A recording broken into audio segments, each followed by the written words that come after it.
the cloud, not to the. There you go.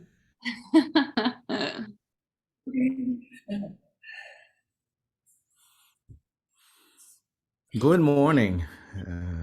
It's been a while.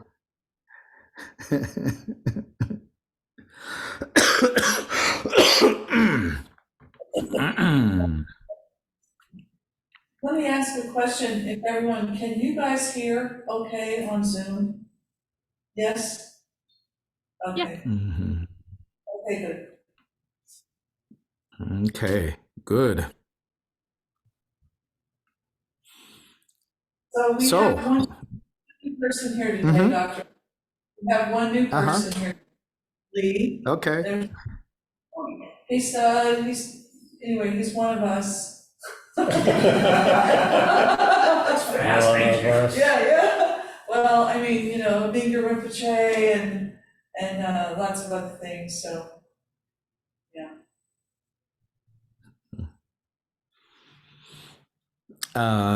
Good. So, where are you guys? It's been a while since I've been able to turn up. Yeah, we're on session 5, but before we start that, could you say a little bit about using Khonshu Somchok Rinpoche as a dedication of merit instead of an aspiration prayer? This is where that question arose about somebody thought it was only an aspiration prayer. Yes, sure.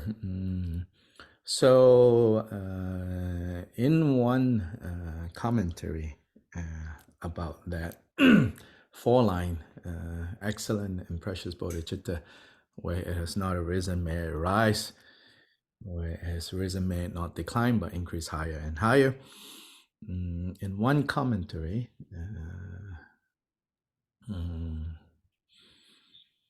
I think maybe it was Nyingma Khenpo Kumbel's commentary. He says, in our tradition, we distinguish between aspiration and dedication prayers. So he makes a point about that. And also he makes a point, he says, in our tradition. So presumably he's referring to Nyingma, and also too general to say Nyingma. Even within Nyingma, there are different scholastic traditions. So as a result of that, I think, people have kind of picked up on that, and then for them it's important, right? So yes, maybe there is an importance. But fundamentally, if you want to distinguish between aspiration and dedication, then the difference is not really so much the words. The difference is in when is the context you do it. In some ways, all dedication prayers are aspiration prayers, because you're aspiring. May, right? In English, may ... may ... may ... So you're aspiring. So in that sense, all dedication prayers are aspiration prayers. When does an aspiration become a dedication prayer? If you want to be technical about it, then it's when, in the wake, so to say, of having created merit and recognize that you have created merit, that you have built up merit, then you say, may this chunk of merit go into the fulfilling of these aspirations. And that's when it becomes dedication. Yeah, so that's the difference. Thank you. Thank you. Kyopa Jigden Sumgun, founder of Drigong Kagyu, who tends to, consistently kind of emphasize connections rather than distinctions. A more yogic, I would say, position than scholastic.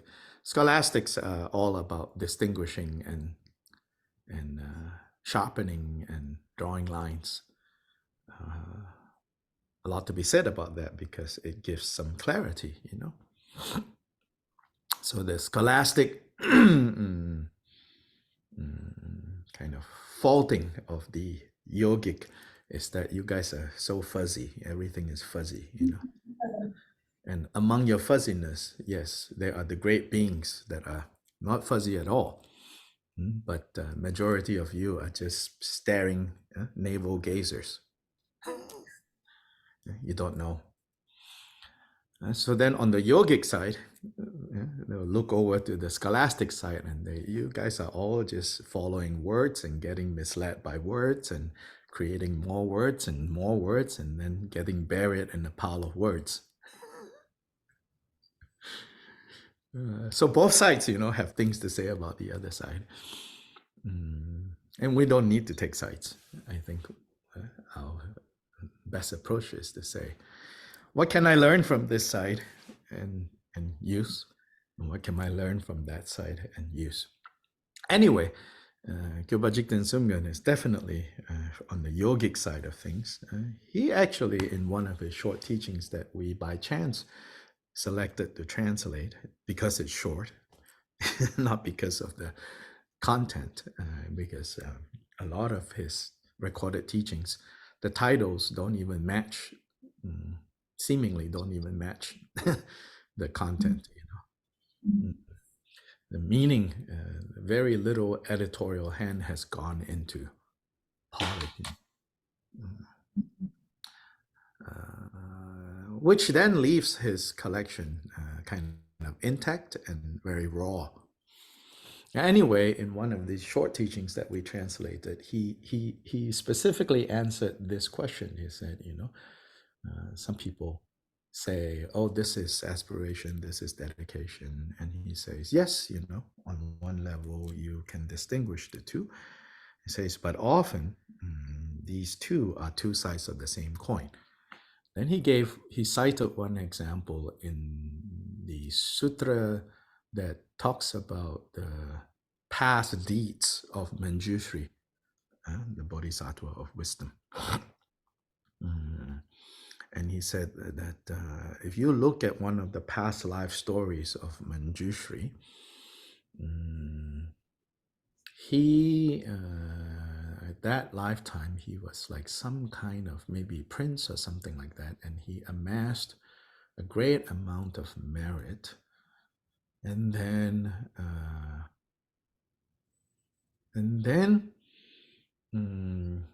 when he asked the Buddha that was present in his time what he should do after amassing this merit, then the Buddha said, you should dedicate this. And then in the dedication, he turned it more specifically to his aspiration to achieve enlightenment for all beings. And then it turns into an aspiration, and more specifically, a bodhisattva vow aspiration. And so Kyoba Jigten Sumgön says, so you see here how the dedication of merit that is done in the wake of having created merit. So you could say at the end of a session of practice, you could think of it that way, takes us back to the start of the session, the generating of the bodhicitta, the making of aspirations. So that helps us to kind of see, you know, it's not so rigid, or need not be so rigid. They are two sides of the same coin. Then there's the technical side, which is, yes, in the wake of recognizing that, you know, great merit has been created, has been generated. Now we skillfully direct this merit. And the idea of that directing of the merit to a greater cause than just our own happiness, our own satisfaction, is to prevent this merit, this power, this fuel from being wasted into frivolous things. And it's easy to be wasted on frivolous things, actually, including, random thoughts like, ooh, I wish I have that, that piece of cheesecake, Uh, yeah, you are in a way already directing your merit to the fulfillment of cheesecake. So it's very easy to misdirect the good fortune you have, so to say. Merit in that sense, the fuel. So you want to make sure that you seal, you bank it. In other words, right, you put it into a safe bank account so that you don't spend it on your credit card. Credit card spending is all these frivolous thoughts of like, I wish I have that, I wish I have that, I wish I have that, I wish I have that. And the problem with this random thoughts of like, I wish I have that, I wish I have that, I wish I have that, it's like a lot of the times, whatever that is, you don't even have enough of your merit. Focus on that. So even that you don't get, and then you have wasted it. So you don't even get your slice of cheesecake, but you have spent some of your merit into desiring cheesecake. Yes. Would you speak to possibly the idea of dedicating the merit to the good of all, and how that, even though unintentionally, tends to return back to you, actually more powerful, even though that is the goal. It just seems to happen that way. Do you see it that way, or not? Oh, a lot of times that's also part of the understanding. Yes. So then there's a catch-22. It makes it maybe a little bit more challenging to be very sincere about the dedication, so that it's not based on, it will come back to me more powerfully. It's there. It's quite clear that yes, it does come back to you more powerfully if you dedicate it, if you have the capacity and the sincerity to dedicate it for the good of others. And not just for the good of others. Of course, you can dedicate it for the good of others. We say, from the perspective of the Bodhisattva commitment, dedicate it for the ultimate good of others.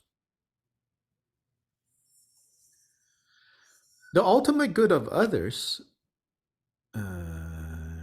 however, so this is the footnote, should not necessarily be thought of as inherently in competition with the temporary good of others. Yeah, so this is like a tension between, a tension that exists, I think, within the Buddhist tradition. And so then different Buddhist traditions, and then within traditions, even different Buddhist figures have chosen to kind of lean towards one side or the other. What I mean by that is,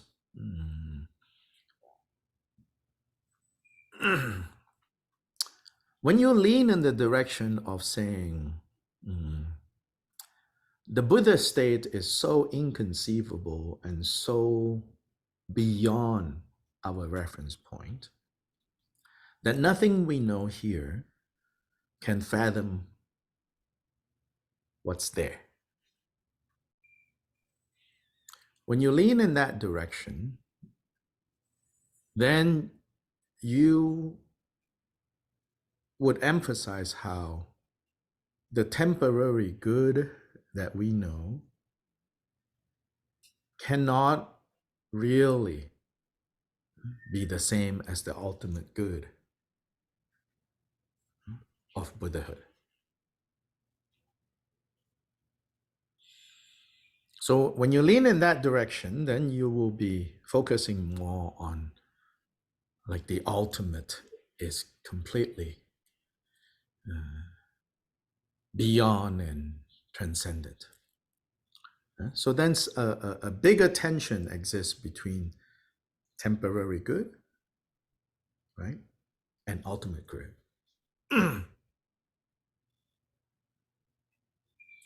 When you lean in the other direction, which says that both ultimate good and temporary good is based on the same underlying principle of karmic causality,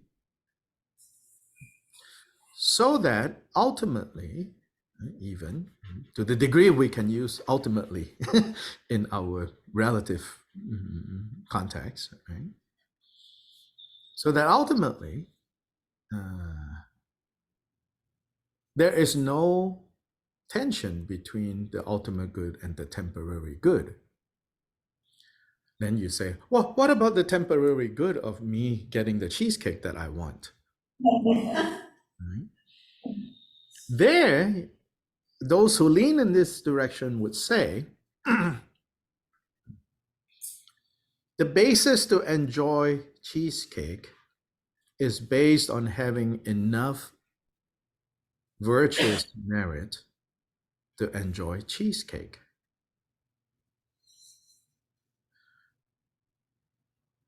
Yeah, that's based on skillful virtuous cause leading to skillful, leading to pleasure. And that would be the proper functioning of and recognition of the proper functioning of karmic causality. Because in the cheesecake situation, you could desire cheesecake, but meanwhile, you have developed, lactose intolerance.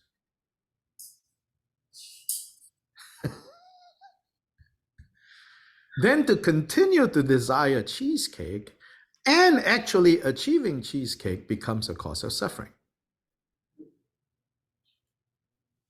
But you don't recognize that as a cause of suffering. So then that is not even a temporary good, even though superficially it looks like a temporary good.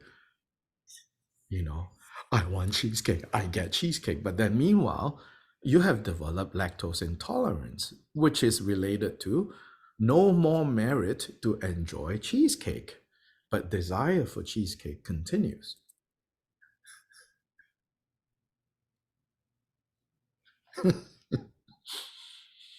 So is that kind, they will say, those who lean on this side to say temporary happiness and ultimate happiness have the same mechanics. And then they say, so in that case, the so-called temporary happiness that you and I are caught up in are actually of the same problem as desiring cheesecake out of habit when later in life you have already developed, lactose intolerance and insisting, or bread and gluten intolerance and all of that. And eating, four rounds at buffets, thinking that you're still 22. And not recognizing,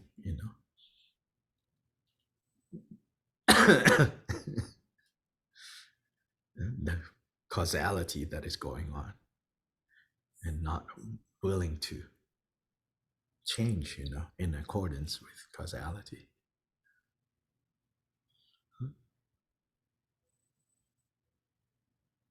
Anyway, yes.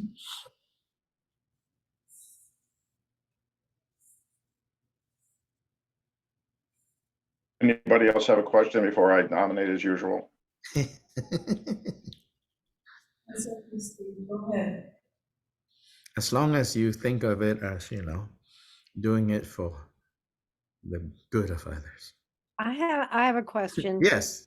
Is temporary just a subset of the ultimate? So can you say the ultimate and it'll cover temporary? Say that again. Is temporary a subset of the ultimate? So in other words, you know, Yes. so in other words, I can just say ultimate and it'll cover both. Yes, so exactly, yes. And then, but this would require that you understand that, in fact, when most of us talk about temporary happiness, even on the temporary level, we tend to confuse what are the causes of happiness and what are the causes of suffering.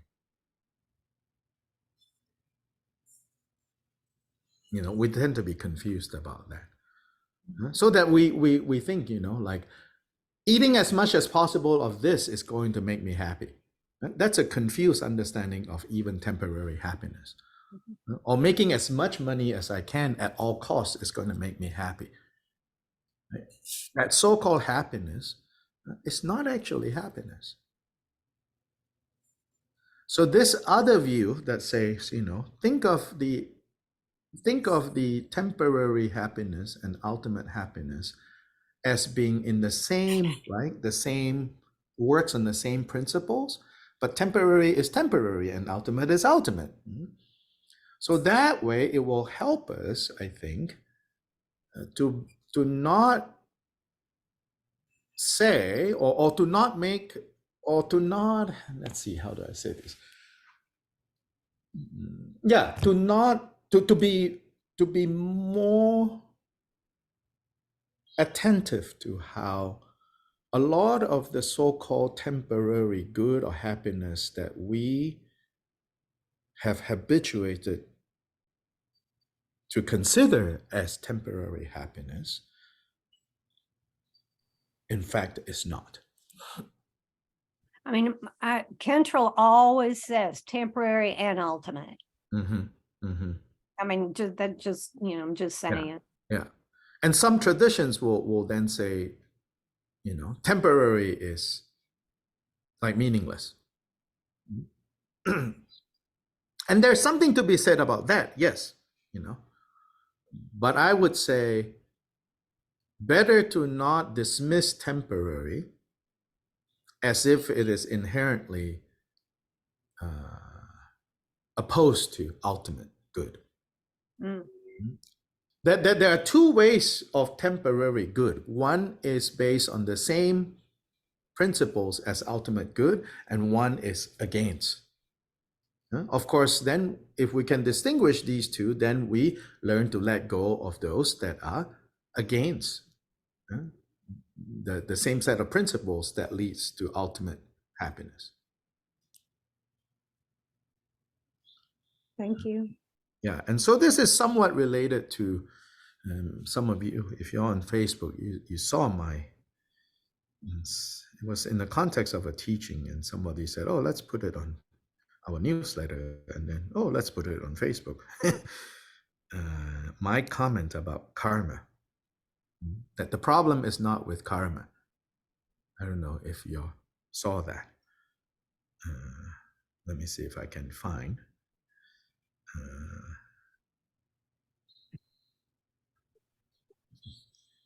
It's on Urban Dharma, yeah.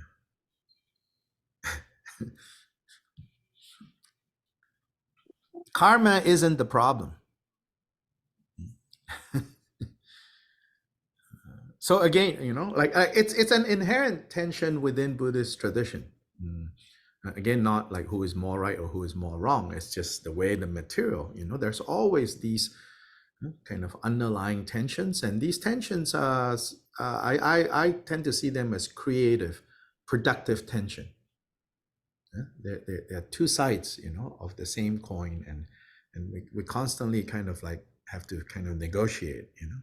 Anyway, here, karma isn't the problem. While there are good doctrinal reasons to say that in attaining nirvana, Buddhas have transcended karma, for where you and I are standing, it is much better to not think about transcending karma. Instead, it is much better to understand the principle of karmic causality as the natural state of all phenomena. So based on this understanding, we can then choose to create the causes of happiness and abstain from the causes of suffering, and keep making that choice until we have completely habituated that choice and thus become Buddhists. And so at that point, as Buddhists, we won't need to even be concerned with transcending karma anymore.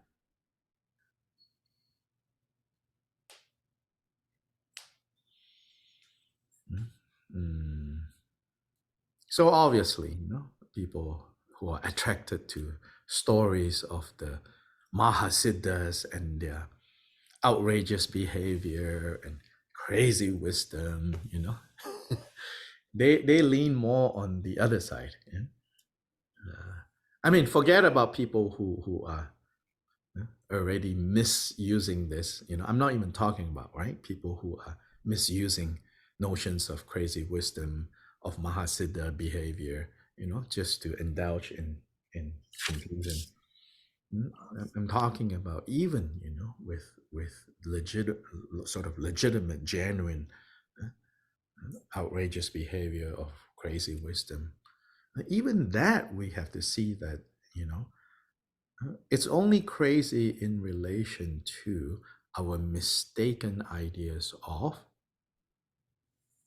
temporary happiness.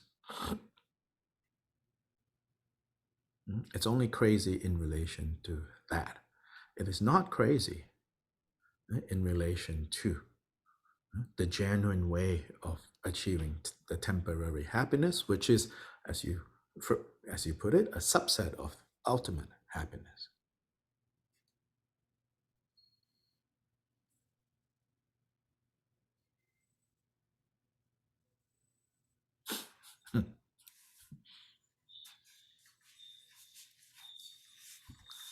Yeah, so the broader implication of this is really, it is about, like not taking lightly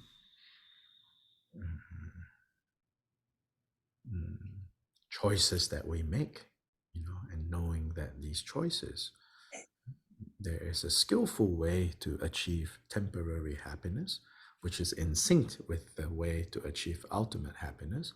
And then there is an unskillful way to achieve temporary happiness, which is really not, I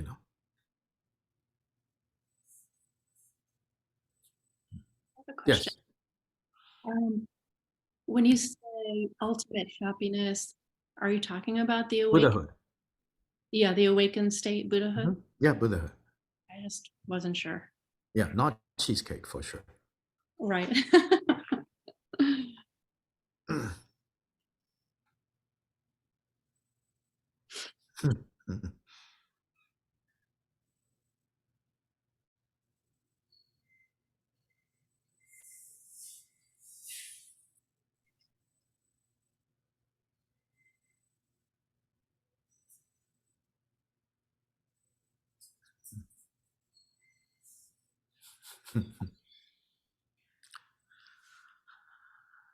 Yes, Steve, now you can go again.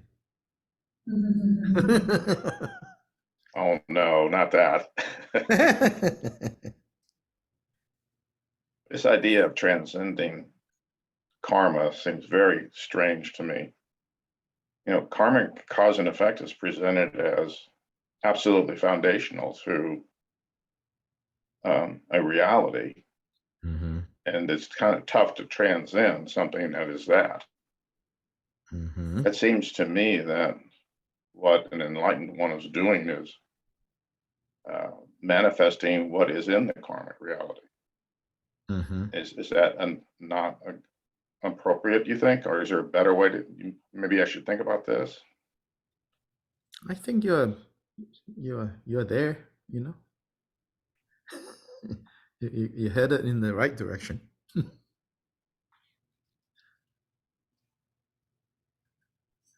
Yeah.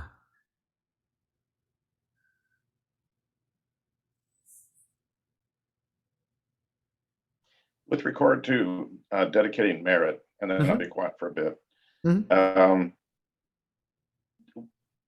It seems to me that we would dedicate merit to all beings for the gaining of wisdom. For Buddhahood, we said, the Bodhisattva vow. Yeah. Well, that seems like an awfully large step. Oh yeah, so bodhisattvas do the impossible. But wisdom can help to take us in the right direction.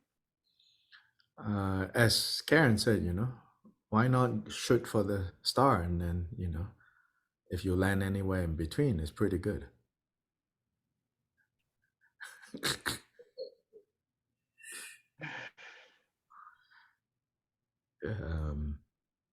So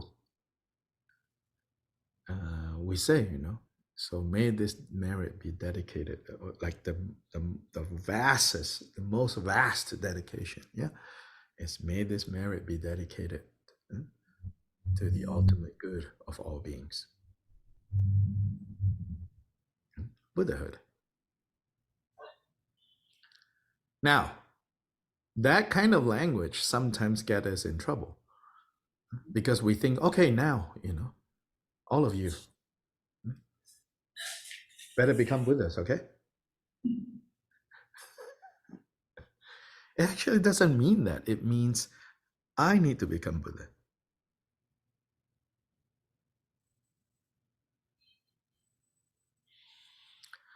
And some people find this problematic, and I can appreciate why they find this problematic. And so, I was listening to an interview. There's a project called,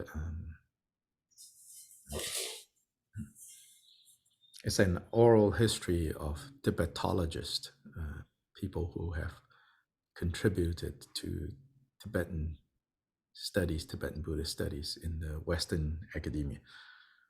So one of these earlier towering figures is Paul Williams.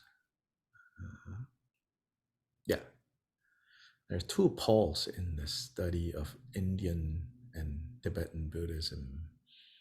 Paul Williams and Paul Griffith. Yes, I sometimes get them confused. One is American, one is English. Paul Williams is the English, yes. So they interview him, and it's a long interview. It's like 4 hours. I skipped to the juicy parts, which somebody said, listen to the last hour.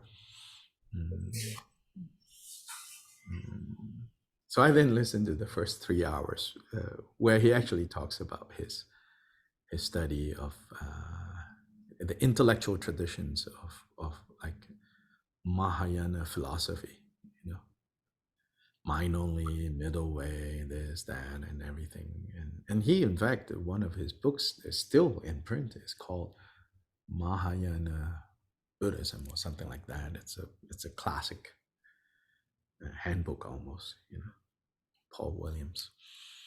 But the thing is, like about 20 years ago, Paul Williams very publicly converted to Catholicism. Yeah, and he left even academia, stopped teaching Buddhist studies because he said, I can't in good faith teach this anymore. Not because he thinks, like his Catholic God would condemn him to hell or anything like that. He's not so,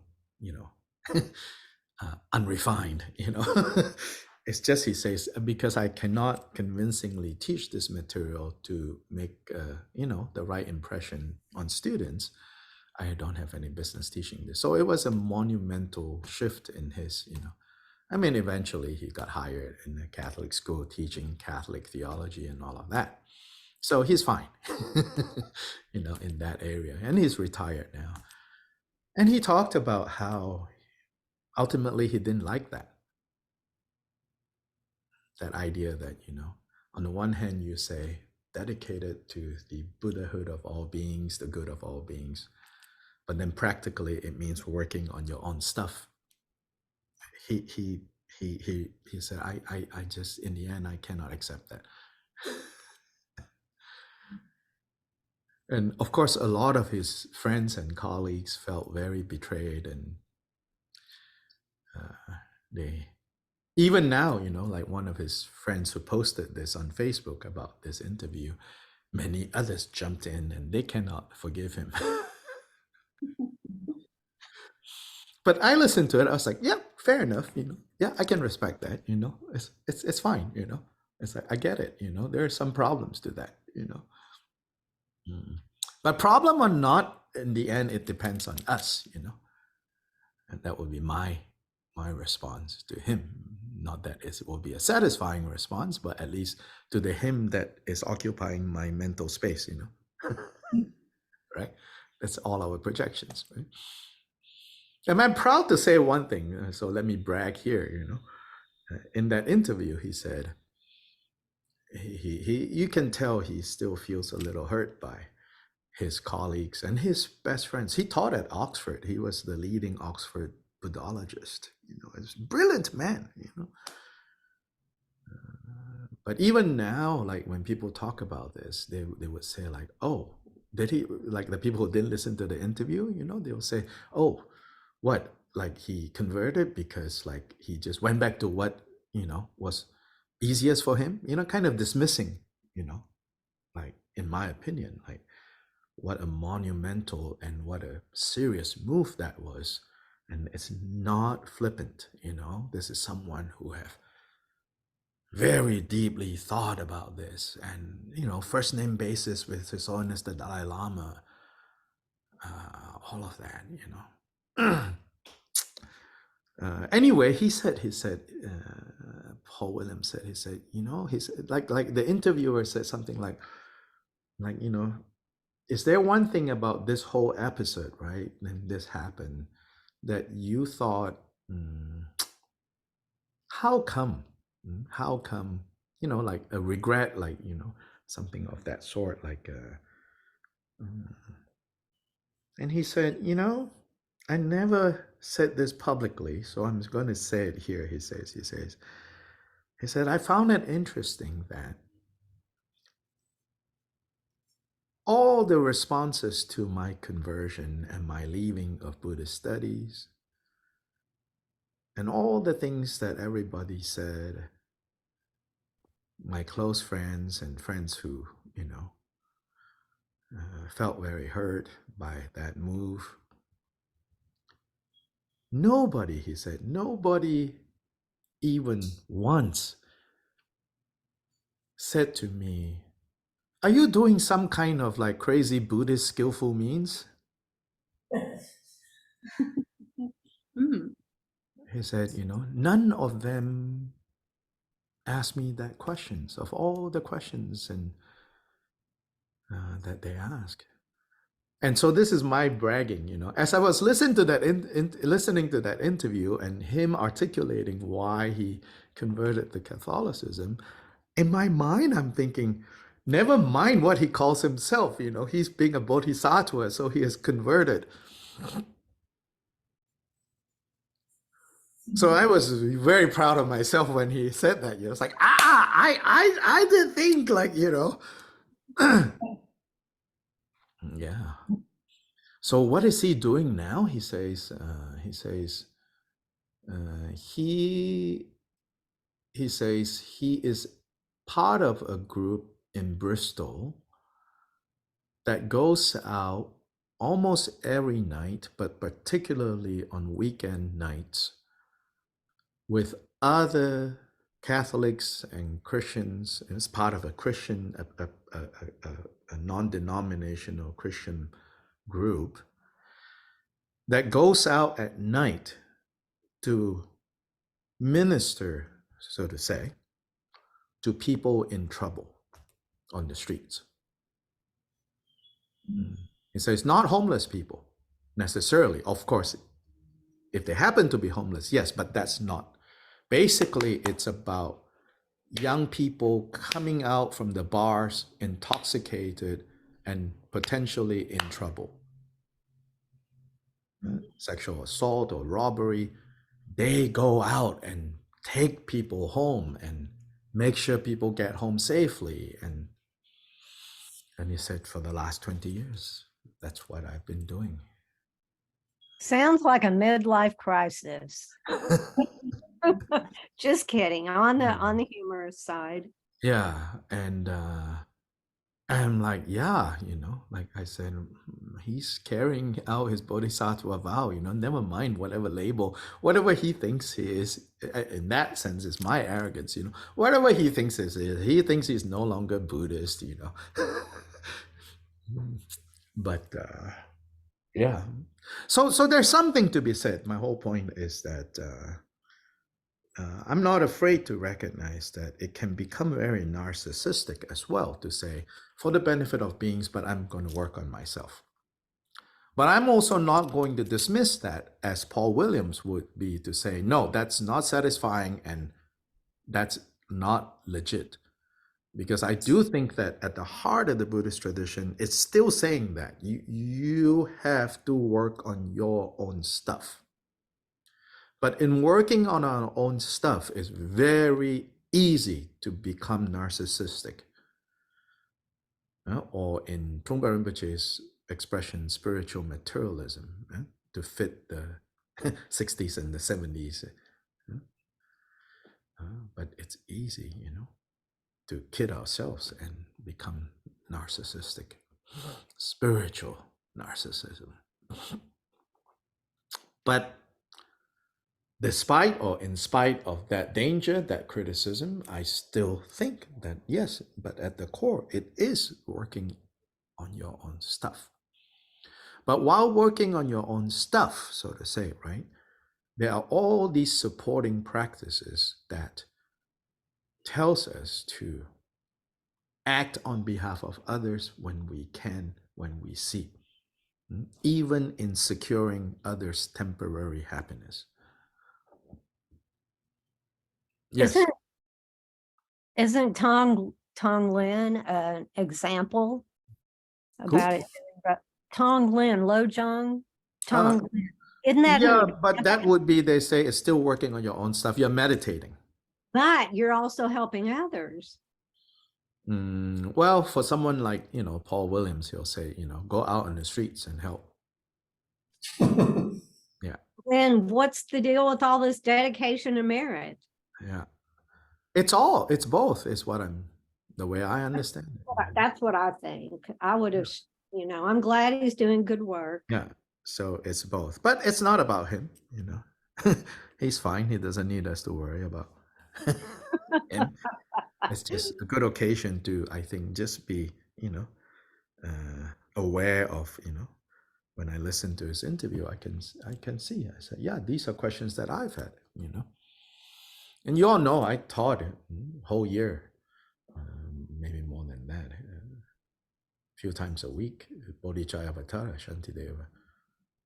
And maybe second time I have done a complete cycle. I see, Paul Williams actually said, he said, I think Shantideva destroyed the Bodhisattva path. And I said, okay, one perspective, I can see that. But I'm not willing for that to be the last word. And I think this is my approach. I think we should be able to, let me rephrase. Don't be afraid to see where the problems are, even with the most sublime Dharma, so that we can avoid those problems. The problems are not inherent to the material. Yeah, so don't be afraid. My undergraduate, my graduate advisor in Buddhist studies at the University of Virginia, when I got there, he had a reputation of being a cynic. He taught Chinese and Japanese Buddhism. That was his area of expertise. But the majority of people who came to Buddhist studies at University of Virginia were people studying Tibetan Buddhism. And at least in that generation, almost always, they were all very pious and recent converts to Tibetan Buddhism. So my advisor, Paul Groner, would go out of his way to be irreverent and cynical And so a lot of the other graduate students in Buddhist studies would just be like, he's so cynical, la la la, you know. Then when I travel with him to China, you know, to the pilgrimage sites in China, and also when he went with another of his graduate students to like Korea and to the pilgrimage sites, you know, Paul would attend all the rituals, do all the prostrations and everything, you know. And you could see this other side, you know. And then he would kind of like tongue in cheek tell us like, don't you dare tell anyone this when you get back to, you know, the university. Tongue in cheek, you know. But his bigger point is, he said, people think, you know, that I'm against Buddhism, you know, when I point out, you know, this or that, or he says, no, he says, it's because I think Buddhism doesn't need me to defend it. It's strong enough to withstand what I have to say about it. So that kind of, I think, is part of my kind of intellectual makeup, you know. Like, no, don't be afraid to address, you know, because it helps us navigate the problems that we as human beings might get into because we don't know how to apply the Dharma.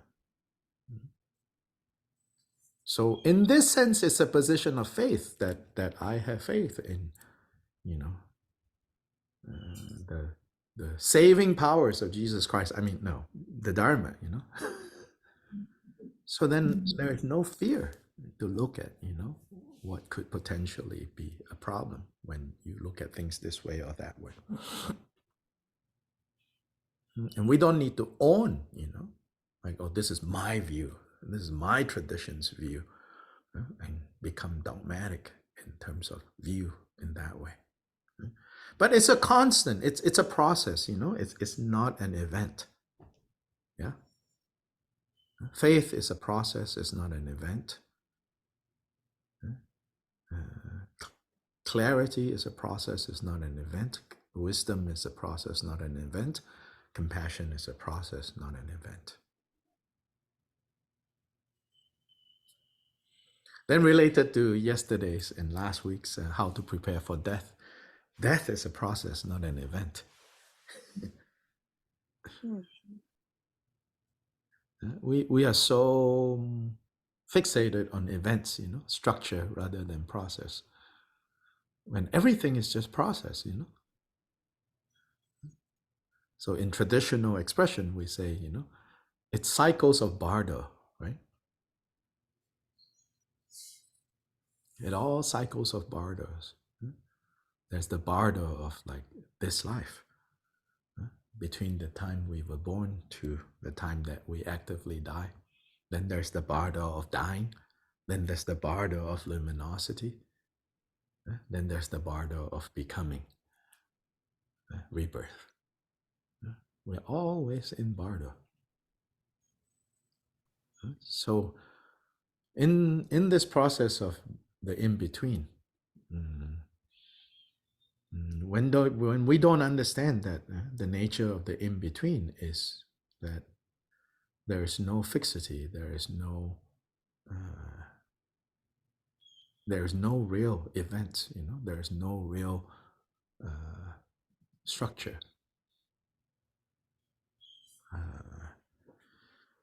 When we forget that, you know, that is when we allow a basis for suffering to turn up.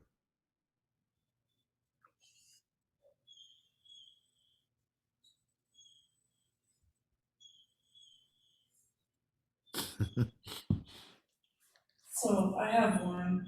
Yeah. I'm reading Sangzor Khyentse Rinpoche's book, Not for Happiness. Yeah. It's about Nundro, but the whole first part of it is just about the Vajrayana view of the world. And he reminds us that it's hard. That's the first noble truth. It's all hard, it's suffering, right? So we think you know, so he said, if you feel like you're faking it mostly, or you're struggling, or you're not really getting it, or whatever, that's how it's supposed to feel, kind of. Mm-hmm. You know, that means but what you should be looking for is that you're changing, Mm-hmm. Mm-hmm. just that you're changing. Mm-hmm. Yes. Yes. Yeah, I'm not avoiding them, but I'm changing, and so it's working, you know? I mean, I often hear I have hard on myself, and I hear all this stuff about, you know, you're gonna be a bodhisattva, it's like, that's hard, you Yes. know? Yes. You know, I fail most of the time, you know? Yes. Yeah. Anyway, it's good to be encouraged that we're doing the right thing, Yes. just doesn't feel like we hope it will feel, always, sometimes, anyway. I just Yeah, wanted I to say, think in the broader context, right? Beyond Buddhism, it's fairly recent that we think spirituality is for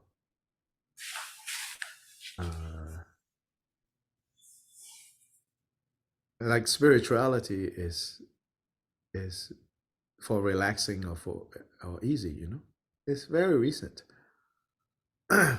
All spiritual traditions explicitly say, you know, this is not for wimps, and it's going to be hard.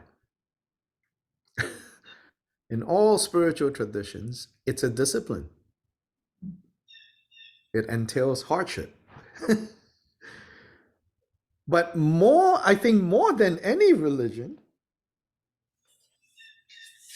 at least in the US, I think Buddhism has been associated with, I mean, they're all put in the same category as Buddhism, day spa, massage, yeah, acupuncture, you know? For good or for bad, it lives in that neighborhood, you know? It doesn't live in the neighborhood of hardship. in our mental space, you know. Even myself, I catch myself, you know, seeing the Buddhist center next to Whole Foods.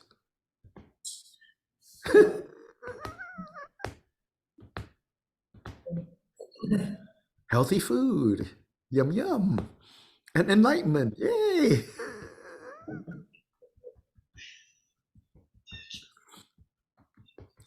But to be fair, you know, like so many people came through EBS's door and Urban Dharma's door in part because it's yes, that advertisement, you know.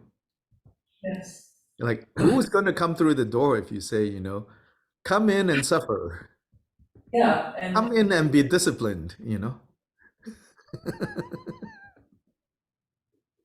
yeah, yeah. So we have to There's- work with what the hand that we have been given, not given in a way we sell that, you know. So we have to recognize that. In somebody said to me, you know, when I was railing against, you know, picking and choosing, you know, then somebody said to me, it's like, but you guys tell us it's okay to pick and choose. Now you complain that we're picking and choosing. At first, you know, again, I'm like, no, I did not say that, you know. But then if you think a little bit about it, whether you intended it that way or not, yes, we did say it. How? I still say it, which is, if this makes sense to you, take it. If it doesn't, just leave it alone.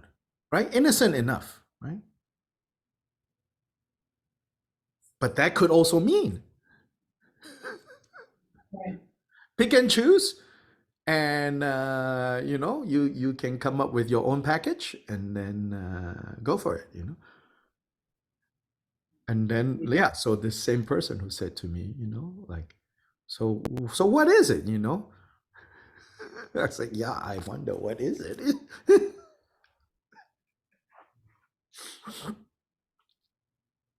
So can I share one other little thing? Yes, please. Okay, so a group of Chokinima students we were reading Chogyam Trungpa's book, Crazy Wisdom. Mm-hmm. He told us, he came to us, he popped into the Zoom one time. Mm-hmm. And he said, I'm really glad you're reading this book. It's really a good book.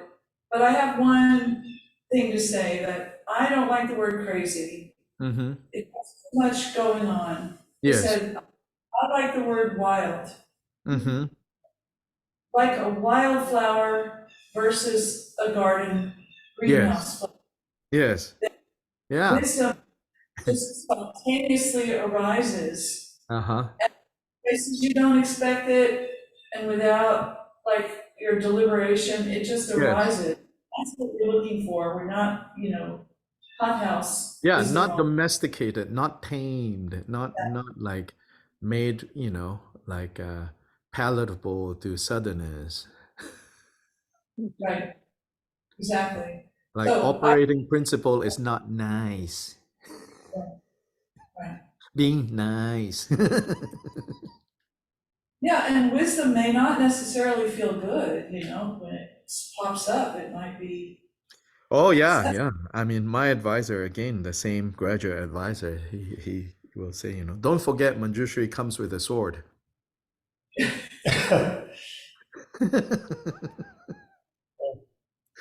Yeah, Manjushri doesn't come with massage oils.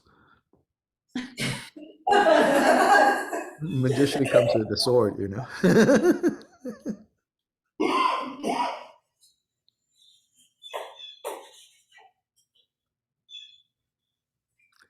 We have domesticated the sword, so no longer wild, Right. right? It's become We want to, we a may not. pretty, yeah, it's become a pretty like symbol, right? But have we really like come to grips, right, with the real, like, hello, it's a flaming sword. Game of Thrones, flaming sword. Like, have you really considered what that means, So it have become idolatrous, so to say, right? There's a story in the Muslim tradition, I think it's Rabia, one of the female Sufi saints. I think it was Rabia. Definitely a woman saint, maybe not Rabia, who at one time demonstrated this wild wisdom. She was carrying a bucket of water and a flaming torch and running around the holy box structure, Mecca, the Kaaba, the holy structure, the most holy object on earth for all Muslims.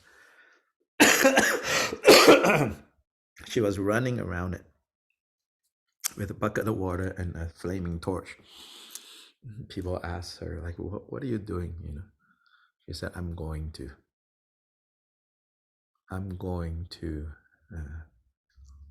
burn up heaven and extinguish hell with this. They're like, what? They're like, yes. She said, yes, because people are loving God for all the wrong reasons.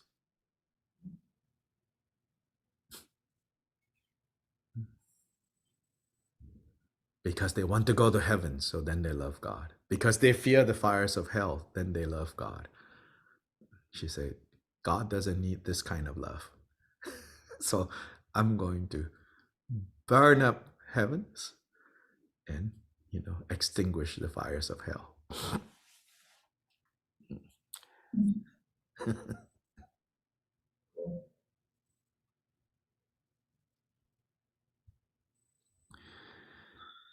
Lojong, you are at 0.5 or you are at... We're on the 5th video. Okay, yeah. And can you remind me, 5th video was where? On Jakum Dharmakirti under Lojong on 7 points. Yeah. I mean, like, which section of the Lojong text was? Oh, it's hard to tell. It's hard to tell. I mean, I Oh, think really? it was hard for me to tell. But you did talk, you were talking about polishing the diamond. I think we were getting ready to go into relative and into Lojong, because you were talking about how we've got, forget how diamond came to be the symbol, but that it was important that the diamond, the core of our spirituality, our Buddha, can't be seen because of all the layers of confusion. Mm-hmm. Mm-hmm. That there are ways, I guess it's an introduction, ways to polish Mm-hmm. those Mm-hmm. layers, so that confusion could stop obscuring the diamond. Right. And so we went back then to training in the preliminaries and the forethoughts. Yes. Oh, okay. So mainly, probably somewhere in the second point, having covered the first point, first train in the preliminaries, then then the second point is the main practice of the two bodhicittas, beginning first with absolute bodhicitta and relative bodhicitta. Yeah. So that's at the heart of the Lojong tradition, is training in the two bodhicittas. And this comes from Atisha's Kadampa tradition emphasis. Atisha's Kadampa emphasis centers bodhicitta,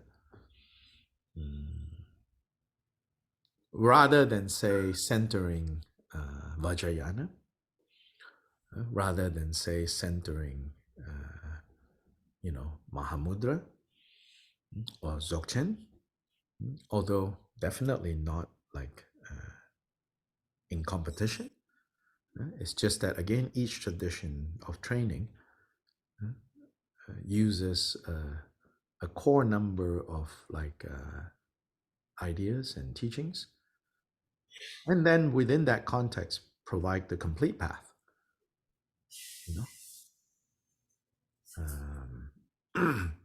So in the Kadamba tradition of Atisha, which is where these Lojong teachings originate, at least in the context of Tibet,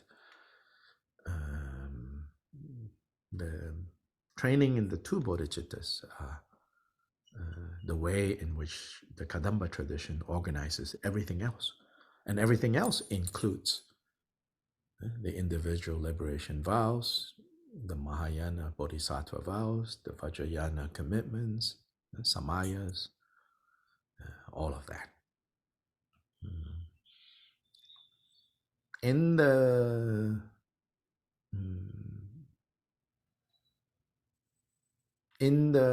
words used in this particular Lojong text, there's no explicit Vajrayana vocabulary. There are other Lojong texts with more Vajrayana, explicit Vajrayana vocabulary. Now, having said that, it doesn't have explicit Vajrayana vocabulary, doesn't mean that, the underlying principles of Vajrayana is not here. It's completely and totally here.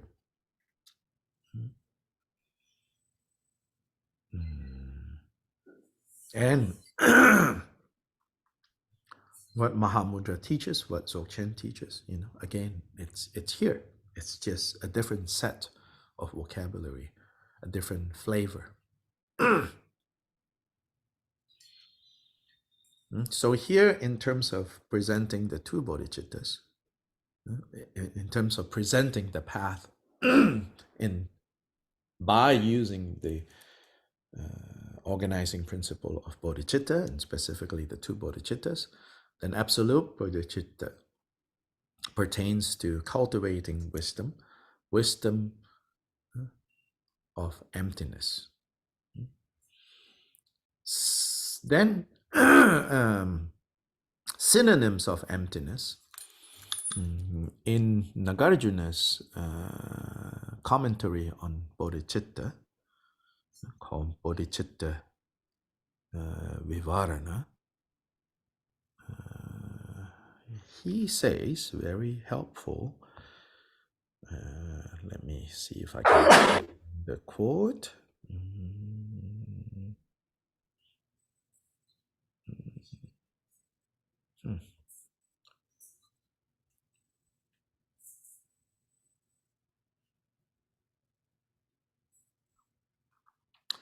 He says the synonyms for emptiness is suchness, it's dharmakaya.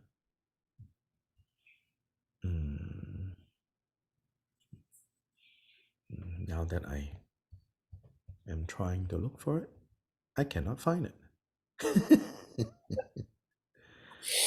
But, you know, I think.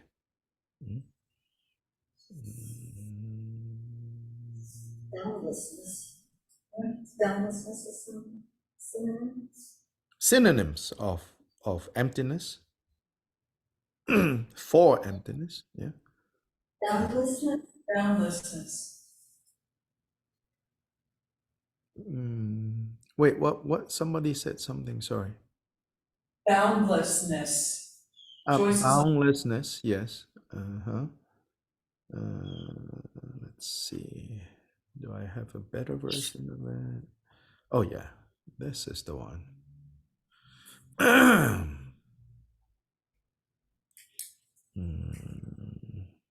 So let me see if I can find it.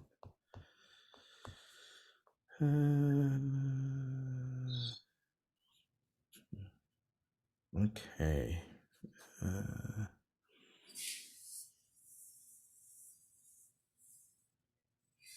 Too many texts. It is dependent origination. Suchness, uttermost perfection, absence of all attributes, the ultimate, and supreme bodhicittas. All these terms are names for emptiness. Could you say them again? Say them again. Suchness, uttermost perfection, absence of all attributes, the ultimate, and supreme bodhicitta. All these terms are names for emptiness. Nagarjuna's commentary on bodhicitta, he says this. So, of course, Atisha's tradition is based on Nagarjuna. And so Nagarjuna says that, so when we talk about practicing absolute bodhicitta, we're talking about cultivating wisdom. What kind of wisdom? Wisdom that realizes emptiness.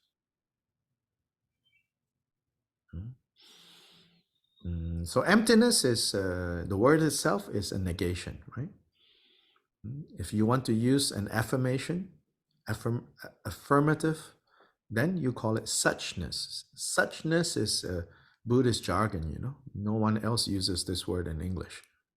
It's a Buddhist made up word. Such. Things are like that. So thatness. Like that rather than what? Rather than like you imagine. That's the contrast. So maybe, not a very literal translation. Maybe we could say that which is real. The realness. As opposed to imagined. Imaginations.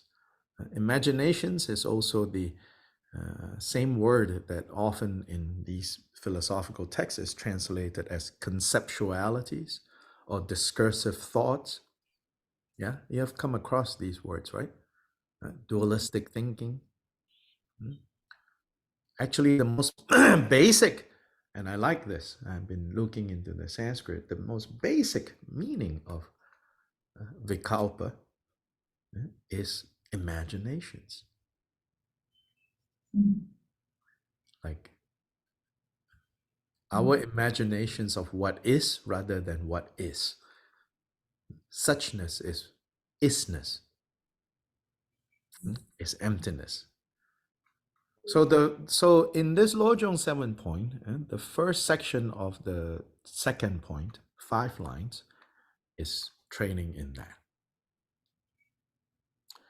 And then there, in training in that, you see, there are 2 ways to approach this matter of suchness or emptiness. One is by way of analyzing the suchness or the emptiness of things, of objects. Objects of what? Objects of the mind, right? So table is empty of table, chair is empty of chair. Yeah, the typical, expressions, right? So one way to kind of understand emptiness, to familiarize emptiness, suchness, isness, is to see everything that you look out at, you hear, you smell, you taste, you touch. The labels of like and dislike and a mixture of like and dislike that we have over all these objects of perception, they all have the nature of suchness. In other words, whatever we imagine them to be is not it.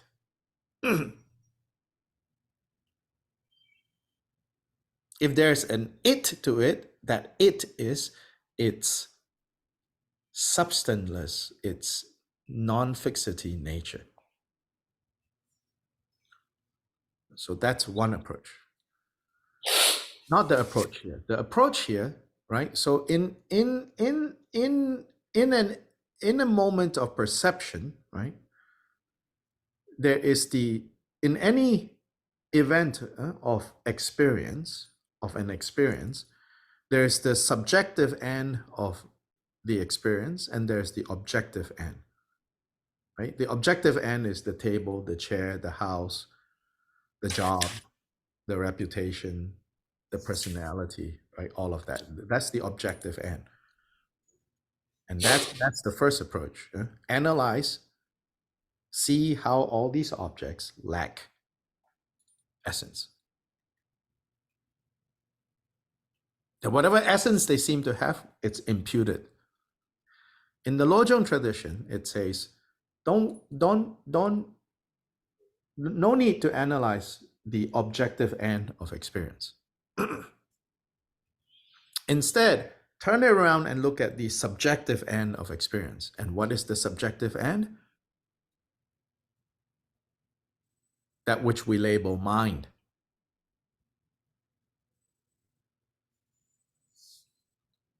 Now, first line does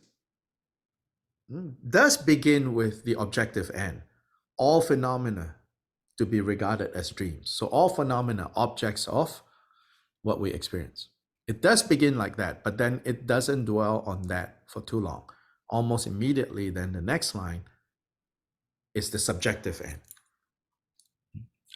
Here translated in the one that I have, different translations will have slightly different word, is awareness.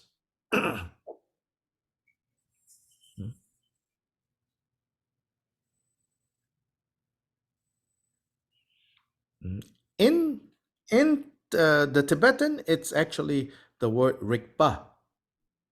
Okay, but this is not the Dzogchen rikpa. This is a more general meaning of rikpa. The more general meaning of rikpa is a translation of the Sanskrit to as a verb, or a noun, you can say, which is As a verb, it would be to know, to vid. Vidya is knowledge. Then as a verb is to vid, to know. So knowing. So this is not necessarily talking about, like Dzogchen Rigpa, which is a synonym for, in other traditions, called Buddha nature. This is talking about the subjective end of experience, which is the mind that knows, that which knows. Examine how that is birthless. Birthless is the quality of emptiness when applied to the mind in terms of how mind, a moment of mind, a moment of knowing,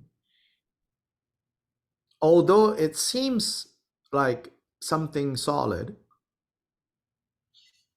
when you begin to slow your thoughts down and with penetrating presence and insight, you can see that in that seemingly indivisible moment of knowing, there is still a moment of it arising, and then it abiding, and then it dissolving. So now this particle of mind, of moment, is recognized as not partless. It has parts, beginning, abiding, dissolving. But here it says,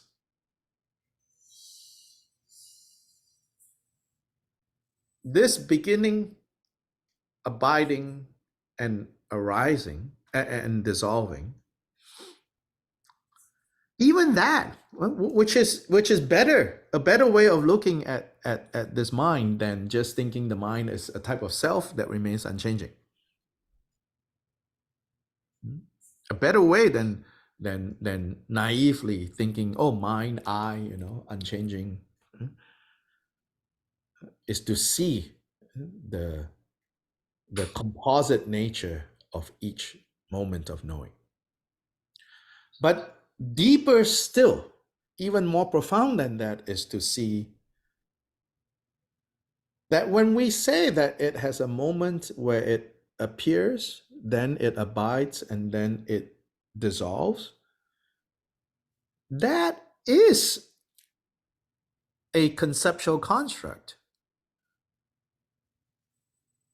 because it's based on past, present, and future.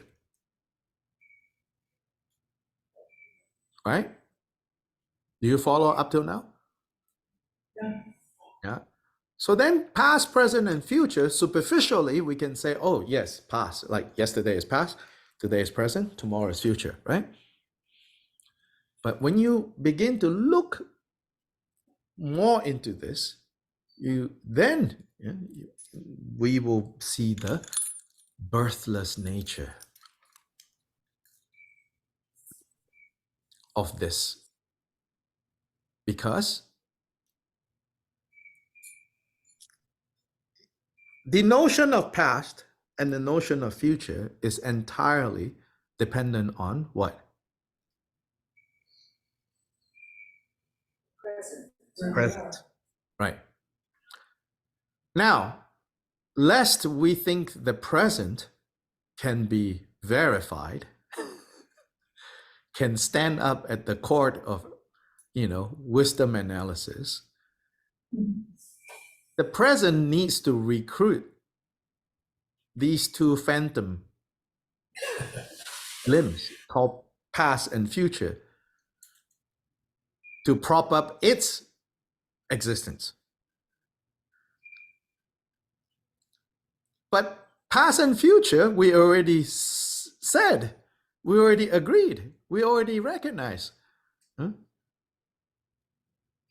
is dependent on so-called present.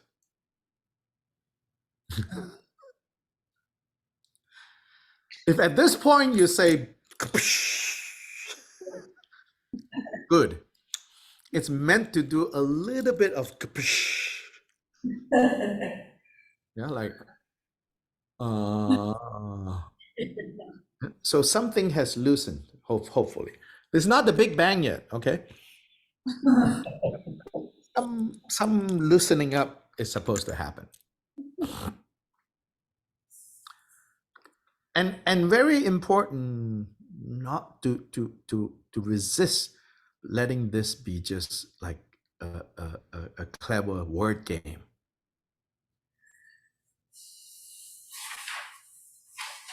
You know, resist letting this be heady. Try to let this be hearty, not heady. Heady relies a lot on words. So hearty, and when it becomes hearty, it's a little bit threatening. If you want to know the difference between heady and hearty, heady allows you to domesticate and tame, and therefore no longer crazy. That's like prepackaged wisdom. That's the joining the club wisdom. I'm in the Buddhist club, so I check this, check this, check this, check this. See, I qualify to be in the Buddhist club. The hardy wisdom destabilizes.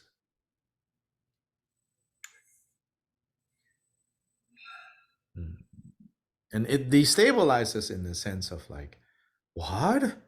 You mean like everything that I thought was so important, now I'm not sure? Good. Then now I'm not sure. It's like, I don't know. I don't know if I like this. Good.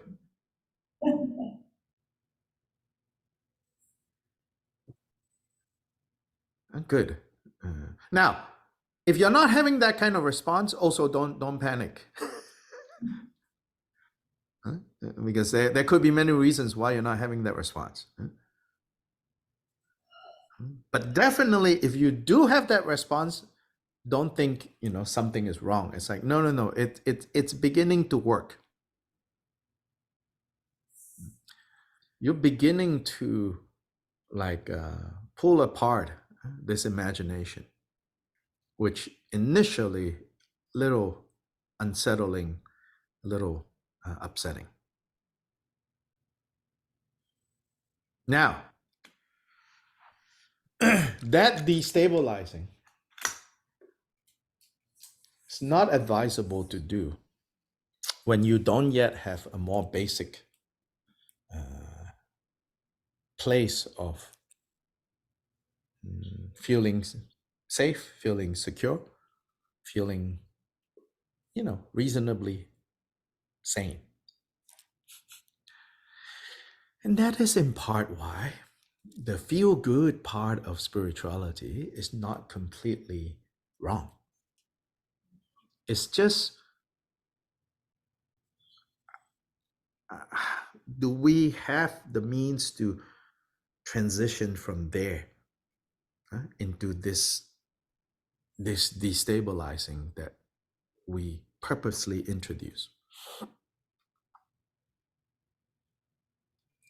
So in the more traditional context, people spend years doing quote unquote accumulating merit, which sometimes is hard for us to understand because it reminds us of, Protestant propaganda against, Catholic buying your way to heaven, indulgences, commissioning 9 masses to be done in your name or in someone's name who has passed away, and poo-pooing all those as, trying to cheat your way to heaven. So accumulation of merit can sometimes kind of reminders of that. And so we cannot take that seriously and it doesn't resonate. But at the heart of accumulation of merit is talking about building up spiritual fuel. This fuel is related to feeling good. Now, there's skillful ways of building a sense of good and unskillful ways of building a sense of good. So now it takes us full circle back to that discussion about karma, temporary happiness, and long-term happiness. When the teaching seems to say temporary happiness and long-term happiness are completely separate and different, they're talking about unskillful ways of supposedly, now I'm happy.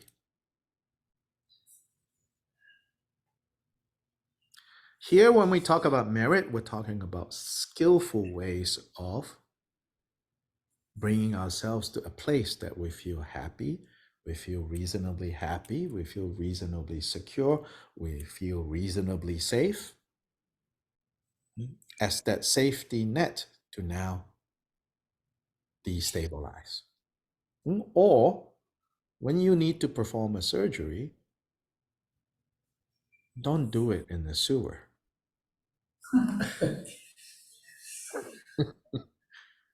Yeah? Go to a sanitized place. Maybe even feeling a little clinical, but it's safer. You're not going to get infected so easily by things that will harm you. So that's the skillful place. And that skillful place,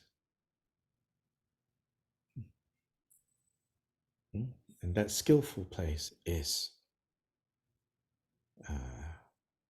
the creation of merit. And that primary creation of merit is that's based on cultivating disciplined conduct, shila, and generosity giving.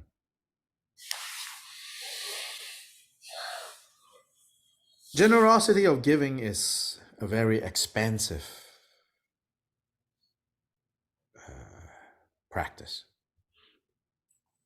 Shila or conduct is a very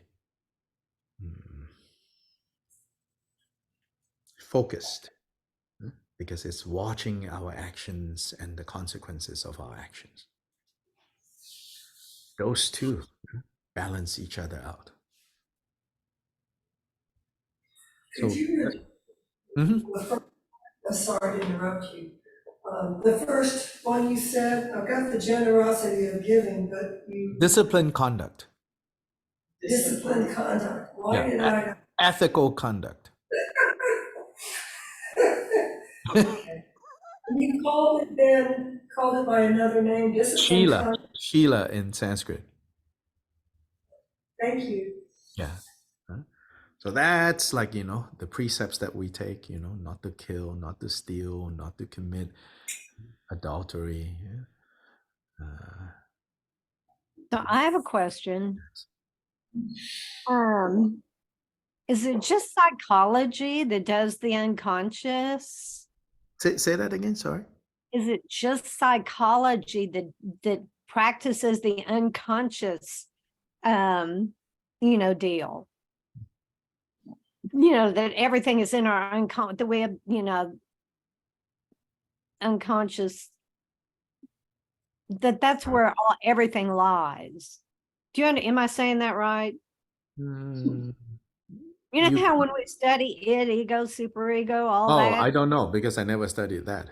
Well, so I can't answer that. I just wondered if that was just a psychology thing. Yeah, so I don't know. You have to tell me more. So those two, those two pillars, so to say, disciplined conduct, which is conduct of not creating harm of body, speech, and mind, and paying good attention to that, that is a basis for creating a good life. And this expansive generosity, which is not just about giving, it's really an expansive heart. And then the disciplined conduct, a detailed, a careful heart. Careful and expansiveness, So a famous quote from Guru Rinpoche, Pema Sambhava, he says, my view is as vast, right, as the sky. My actions as fine as the dust motes of Tsampa, barley flour. Every mote I pay attention to. So this is talking about the first two of the 6 paramitas. Generosity and disciplined conduct. Then they become supportive. So that's part of preliminaries. First train in the preliminaries. They become the necessary basis for cultivating ultimate bodhicitta.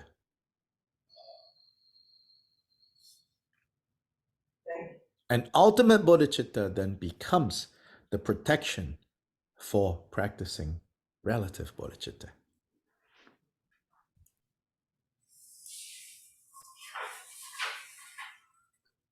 The work of helping others, the work of being out at night in Bristol, protecting people from harm, need to be protected with the insight of ultimate bodhicitta, of wisdom.